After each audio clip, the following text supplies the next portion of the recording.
another episode of Bigpins Radius. I hope y'all doing well because we doing pretty good over here. We doing pretty good over here. And then we got a special guest with stories, so we excited about this one. But let us introduce ourselves. I'm your girl, Naomi. You know me. It's your boy, the beast from the East Egg, Bigpin channel.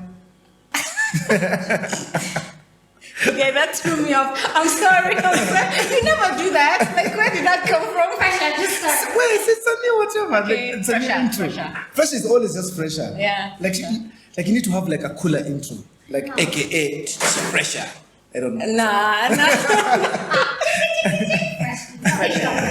Fresher. Yeah, the showstopper, DJ Mista Dru in the building.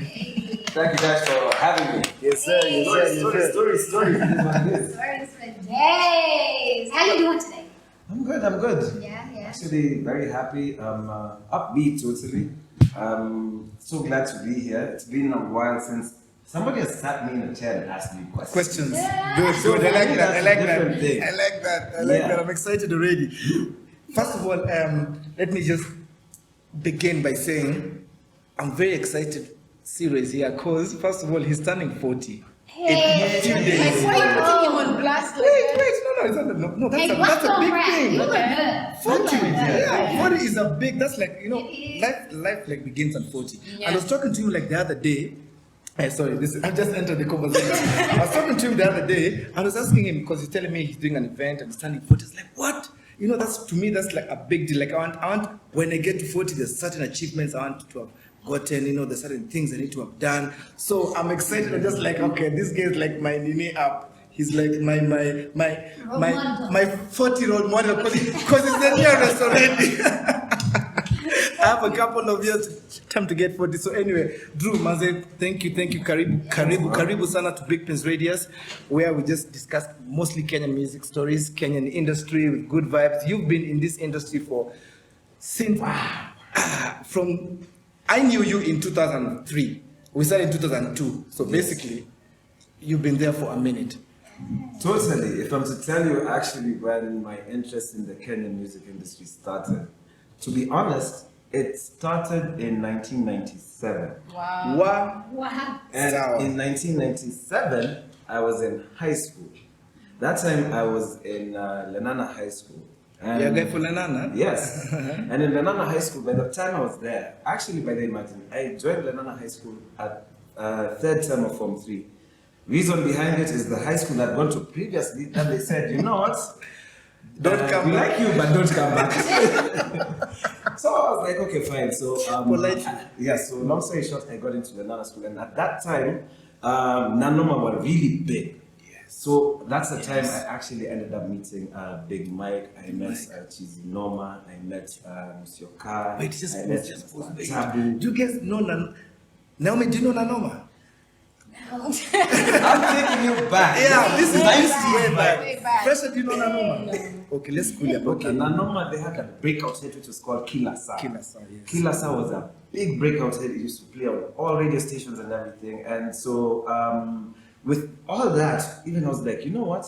Okay, it piqued my interest. And the school I was from, and when I went to Changes, it was the academy from black to white, as in culture shock completely. So the only people I could really relate with were very few who were at least on that level. The rest were really trying to start learning some of the things that we know how to, that I already know how to do, like going out, partying. Then they didn't know how to do any of those things. So we were like, you guys, yeah. And I was like, okay, fine. So that's how I used to relate with. It became easy to relate with now Nanoma. Then from there, I used to see, as in class, what guys used to do is that whole thing of guys on desk, just banging desk, making beats. Guys are just freestyling, rhyming. So I actually got interested in that. And then there's a company that was started by Likio Dera and Big Ted.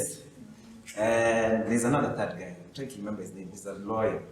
It was called Shelton Entertainment. Yes. That company, they had an event at Bubbles called the East African Showdown. Wow. So the East African Showdown, they're looking for new rap artists in the industry that they wanted to elevate and... Shoot, I didn't even know that. No, in this key. So this is way back. I don't even know how I've just remembered this. So I got into a rap group with two of my friends who were there. Yes, ironically enough, yes, at that point in time, I used to rap. What? Yes. What? Secrets that guys didn't know. No, You heard it man. here first, man. Mr. Dru was once a rapper. Yes, imagine. That's going to be the when- title of this show. So when we're in a group called Kasama. So we went, we performed at that event, and the reason that made us stand out is because we said, you know what, everybody's going in a t-shirt, everybody's going in jeans, everything. So as we crafted our look, so as guys we went with white suits. We went with white suits, Okay. and then from the white suits, this is my godpapa hat. We made sure by the time the song is starting, as in it started with an old song, I think it was Mario. So guys are just like, when a rap compare, what are guys doing with Mario? So Mario the Lingala song. yes, Mario the Mario, Lingala song. Mario, Mario. and then from there, it changed to the instrumental of Missy Elliott's She's a Bitch. Then from there, that's when The freestyle comes in now. Yeah, because that's how you start those days. Like you have to have an entry, You to have accept entry people, there from there. then whatever. So we actually did kill it, but the thing is, yeah, we got off a third place. Then from there, we tried again the next year, but the next year we were very uncoordinated, so we didn't go anywhere. Like And your then- group, how many? Yes, our group were three. Of 3 guys. Yes. So so that whole rap story died there. Then it's just Yeah. It died. It's there. It died. Finished. Then, This was what You year never now? tried it again? that was when I was in the grammar school. That was Uko in 1990. I finished class of 2000, so that was between 98 and 99. 99. But DJ is a different story altogether. Yes. Which is not what you were. No, that one. You know that's how you want me to start with. DJ. Yeah. DJ was in 1996. 96. Remember Lorenzo Convent Valley? Yes. They used to have these things called V show, variety show. Very. Yeah. Sawa. As guys there, rebels for months. Now I was in that other school. So Which other school? I was The in other one Makini that Academy. kicked Oh my you. God. Oh. This is before I went to TJ. Yes, okay, okay, I So I should have actually started with that. But the Yeah. DJing bit, so that's what happened. So Yeah. we're going for variety show. And that time Pinya had just come back from the States.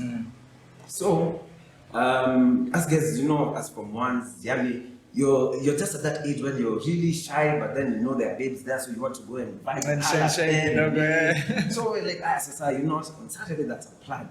So us guys, we went a gang of guys, Nini. So of course you get there, Chiles are shy. Guys are there trying to mark and put moves on them. Like you know, like this. There was a point in time where their entertainment was DJ Pine. What made the point in time Pine started playing? I was like, this short guy in a big baby blue puff full jacket. Yeah. Small guy, chip, chip, chip, chip, chip. I'm like, hey, what is this guy doing? Then from then I look at the babes, I'm like, hey, This guy, this guy is the confusing. chicken. The, I forgot about babes that time. I went and I stood next to the guy, Yeah. and I looked at that guy for 1 hour. Just looking at him. For real, looking at just him. to- I just just to have that watching. feel, seeing what he's I was doing. just watching. I was like, hey, you know what? This thing, I have to learn it. So fast forward to the year 2000. So in the year 2000, a friend of mine, Mr. Prime, noticed I had a knack for blending beats because he used to DJ. Right. So yes, he was like, hey, okay, friend, you know what? This is something that you can actually do because it's something that's innate in you. It's one of those ones. All you need to do is amplify. So I said, okay, fine. How can I amplify? He introduced me to another friend of his. It was called DJ Q. He's now the owner of 33 Meats.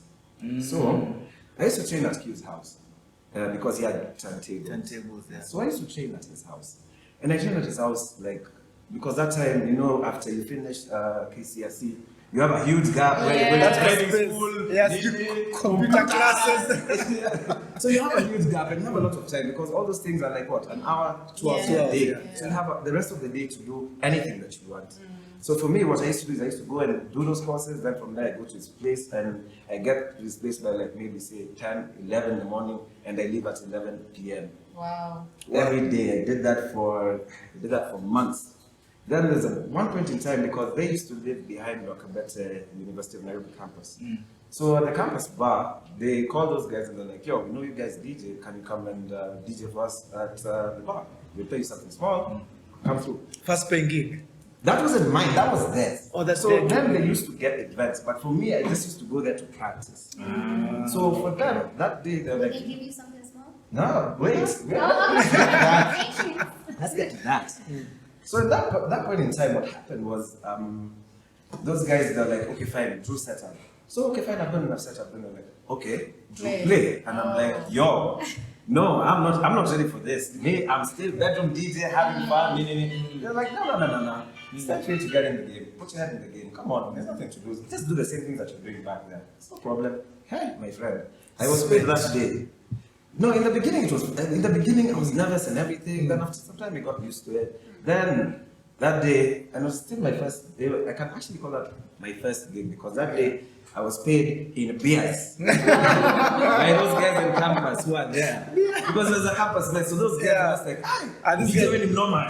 She can really. So that day, I think I got like maybe 6-8 beers that day. I was like, and that's it, it's a light. So I think I gave up most of them. But pretty much that's how the genesis of DJing started. Then to the point that it was in 2004 when Adrian had a project on radio called Crossfade. So Adrian's project called Crossfade was he'd get 2 unknown DJs from different parts of Nairobi. They battle it out. Each of you has a 20-minute set. Once you play and you finish, the listener judges you. That was on if this was his homework. Yeah, so it was a segment there. It used to be, I think, on Thursday. Yeah. So now, after that, I was like, okay, fine. There's a time Adrian called me and was like, yo, Drew, I know that, I know you've heard about my show, Crossfield. I was like, yeah, I've heard about Crossfield. So would you want to play? I said, oh, yes, sir, no worries. Pause. The reason I agreed to actually do that was one thing. Okay, 2 things. Number 1, I wanted to showcase. Number 2, I had a girlfriend that time, and I was flat broke. and that weekend was her birthday. Oh, and shit, if you win CrossFit, you win 2 G's. That time was like 5 G's. Now, even more, I can imagine. So I was just like, yo, you know what? All I have to do is back with this guy. Then from there, I win 2 G's. I'm going to gym. I win that 2 G's. I take this babe to Steers. That time, I did my Steers. If you want to wow a babe, Steers. Steers was the one. Steers. And that time, the only Steers that was there was the one who called me the Wingo. No, someone who called chilling here after center. Uko chilling, yes. That was the only Steers that was the Steers.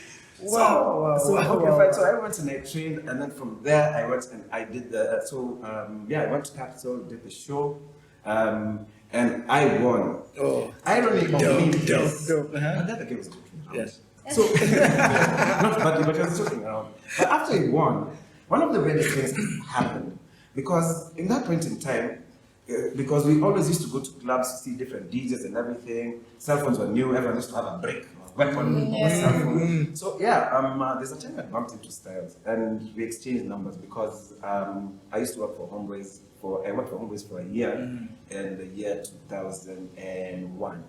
So of course that time I used to see John, I used to see Styles. The pioneers of the Nini. So I was like, okay, fine. So pretty much I got their numbers because I used to do KYM jobs for them at times, especially when they used to go to village markets. Remember Pulba, yes. So so there was that. So now, the strangest thing happened. After I finished like this, my phone was ringing. Who? Styles. And that time they had just started Code Red. Yes. So now from Code Red. So now from there, I was like, okay, wow, what's up? So he said, yeah, let's meet, let's talk. So we talked. He was like, okay, fine. You know what? I'm looking for somebody to actually join the crew. I was like, okay. Then after that, straight up came. So now it was one of those ones of things just became exponential. So I had to balance out between studying because that time I was studying. I was studying mass communication at that time. Then from there I was DJing for Code Red. Which you guys had a lot of gigs then because I remember you guys were back to back. Code Red was big then. That time. It was an era, it was crazy. That era, it was really crazy. So we used to have gigs like almost every other day. Then on top literally every day, like Tuesdays, it was one of those. Not like every weekend, like Monday. Day you don't have a gig Monday. And we used to go for your gigs on Monday because somebody's doing a corporate launch, they're launching a brand, they're like, okay, fine, which DJs do we need? We need the hottest one. One of the people on that radio station. Bring them, So that's how it started. So it's because the way Code Red was packaged, it was packaged in a very, very unique way and had a unique sound that Kenyans had never heard before. So I actually credit Styles with that because Code Red paved the way for DJ careers to be taken seriously in Kenya. Because before that, being a DJ, everyone thinks a DJ, you're an alcoholic, drug user, womanizer, as if everything negative is associated with that industry. So the sanitization of that industry that happened from that era going forward, it has gotten to the point Because that all of it, if you think about it, all the new school era, all the new school teachers right now from that era of Code Red, you Kina Cream, from all those Kina Catrix, all that from the Code Red, from the Code Red, Kina Waidaka, Kina DJ, Hypnotic, Mr. T, They're all also- and they're still all those relevant. people exactly, they're all relevant till now. Relevant till now. You So know, that paved the way for everybody else to actually understand two things. Number one, this can be a career if you wanted to. Number two, the stigmas that you have. It's true, there's some rotten potatoes in every business. So of course you'll find a couple of them there. But the fact that right now there are people who can actually say, a parent can say that, what does it turn to my son is He's a a DJ. DJ and proud of That, it, exactly. and be proud of that. I have That's a question. Yeah. How was the pay as a DJ before Code Red? Before Code Red, Like in Nairobi. before Code Red, the pay was nasty. But the thing with Code Red is there was structure. So it was one of those of, all you have to do is you tally the amount of events that you've done, because you have a flat rate that you've agreed and signed on. So every event you get paid X amount. So if you do 10 events in a month, no, as an individual. As an individual. Yes. So even if we go and we're 3 DJs, every individual has their own rate. So you're like, okay, fine. It used to make people compete for more events, because the more events, the more you pay. So if, for example, so if, for example, you agree and you say that you're going to be paid, say, 10K per event, and then from there, in a month, you do 20, you're paid 200. How do you compete for events as DJs? Like when you say compete, like what do you mean compete? Okay, internally compete, Yeah. because you see, the thing is, you know that if I'm to chill, I'll make less money. So it's one of those ones of, okay, fine, somebody says, there's this client who wants to do this event, and this event is in Thika. Everyone else, their guests will be like, who wants to go to Thika? Then from there, there's this event in Nairobi. I want to write in Nairobi. So it's one of those ones of, you have to compete. Yeah, so you compete. Yeah, so you compete based on, first of all, location, distance, and the amount of events you want. Because the more events you do, the more money you make. And the bigger name you make as well. Yeah, and the bigger footprint you give yourself. Yeah, it just worked really, really well.